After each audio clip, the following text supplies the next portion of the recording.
আমি আপনাকে সমস্ত পৃথিবীর জন্য গোটা জগতের জন্য আপনাকে আমি রহমত স্বরূপ প্রেরণ করেছি। নবী সাল্লাল্লাহু আলাইহি ওয়াসাল্লাম বলেন আমাদের কাছে আল্লাহ পাক রব্বুল আলামিন নবীকে পাঠিয়েছেন রহমত স্বরূপ। ইমানদার এই আয়াতের ব্যাখ্যায় ইমাম কুরতুবী রাহমাতুল্লাহি আলাইহি তার তফসিরে গেলেন 18 নম্বর খণ্ডে 552 নম্বর পৃষ্ঠায় ইমাম কুরতুবী রাহমাতুল্লাহি তাআলা তার তফসিরে বলেন যে গোটা জগতের জন্য গোটা পৃথিবীর জন্য নবী সাল্লাল্লাহু আলাইহি ওয়াসাল্লামকে পাঠিয়েছেন মুমিন এবং কাফেরদের জন্য রহমত স্বরূপ। মুমিনদের জন্য কিভাবে আল্লাহ তাআলা আমাদের দয়ায় কিভাবে নবী সাল্লাল্লাহু আলাইহি ওয়াসাল্লামকে রহমত স্বরূপ পাঠিয়েছেন, যেভাবে নবী সাল্লাল্লাহু আলাইহি ওয়াসাল্লাম বলেছেন নবী সাল্লাল্লাহু আলাইহি ওয়াসাল্লাম আসার কারণে আমরা এই যে হেদায়েতের পথে এসেছি, আমরা হেদায়েতের পথে এসেছি এবং নবী সাল্লাল্লাহু আলাইহি ওয়াসাল্লাম আল্লাহ তাআলার কাছ থেকে যে বিধিবিধান নিয়ে এসেছেন এই বিধিবিধানের উপর আমরা পালন করার কারণে আল্লাহ তাআলা আমাদেরকে জান্নাতের পথে জান্নাতের দিকে আল্লাহ তাআলা আমাদেরকে জান্নাতের পথের পথিক বানিয়ে দিয়েছেন।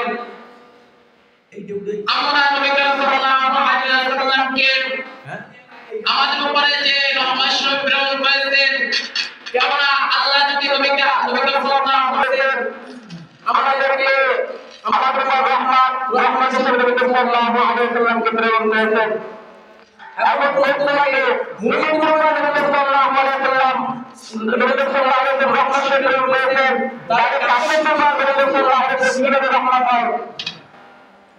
অন্যান্য নবী সাল্লাল্লাহু আলাইহি ওয়াসাল্লামের আসার পরে আর অনেক নবী এসেছেন, অনেক নবী এসেছেন যারা নবী সাল্লাল্লাহু আলাইহি ওয়াসাল্লামের অস্বীকার করেছে, যারা নবী সাল্লাল্লাহু আলাইহি ওয়াসাল্লামের অস্বীকার করেছে, অন্যান্যকে আল্লাহ পাক রব্বুল আলামিন সাথে সাথে তাদেরকে যেভাবে একটা আযাবের মাধ্যমে ধ্বংস করে দিয়েছেন। যে আমার উম্মতের আগের যুগে যখন কোন বান্দা কোন নবীর উম্মত কোন গুনাহ করত, তার সকালবেলা চোখের উপর লেখা হতো যে এই বান্দা এই গুনাহ করেছে, এই বান্দা এই গুনাহ করেছে, সকালবেলা লেখা হতো। আল্লাহ তাআলা ফেরেশতাদের মাধ্যমে আল্লাহ তাআলা চোখে লিখে দিত, কিন্তু নবী সাল্লাল্লাহু আলাইহি ওয়াসাল্লামের দোয়া কারণে আমাদের উপরে বড় ইহসান করেছে। নবী সাল্লাল্লাহু আলাইহি ওয়াসাল্লামের দোয়া কারণে আমাদের যদি যত হাজার গুনাহ করে থাকি তবুও আমাদের কোনো সকালবেলা উঠে আমরা দেখি না যে আমাদের চোখে লেখা হয়ে গেছে এগুলো করেছে। নবী সাল্লাল্লাহু আলাইহি ওয়াসাল্লাম আমাদের উপরে রহমত হিসেবে প্রেরণ করেছেন।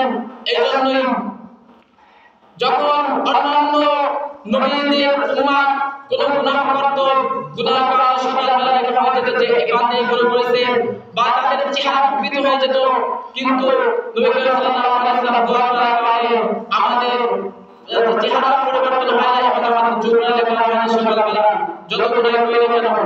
এই জন্য অন্যান্য নবীদের তারা অস্বীকার করার কারণে তাদের উপরে আযাব চলে আসতো, তাদেরকে আযাব দেওয়া হতো, কিন্তু আমাদের উপরে নবী সাল্লাল্লাহু আলাইহি ওয়াসাল্লাম দোয়া করলে কোনো আযাব আসে না এবং পর্যন্ত।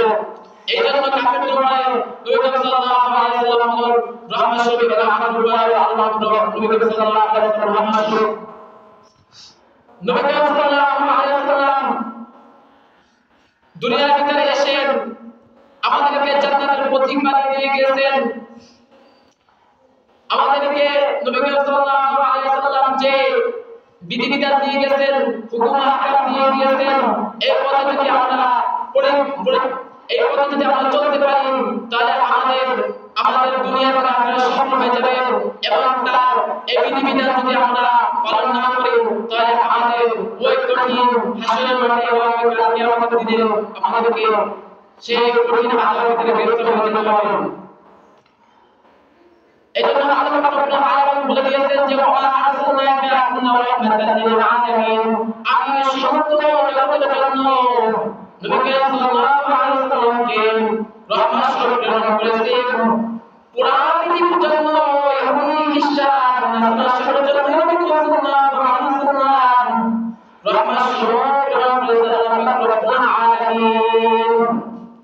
নবী করিম সাল্লাল্লাহু আলাইহি ওয়াসাল্লাম আসেন ও জাহান্নামের বিরুদ্ধে নবী সাল্লাল্লাহু আলাইহি ওয়াসাল্লাম আশান করবেন মক্কার ভিতরে এমন কোন ক্লাস হতো না যে কোন কারণে মানুষের ধ্বংস হয়ে যেত।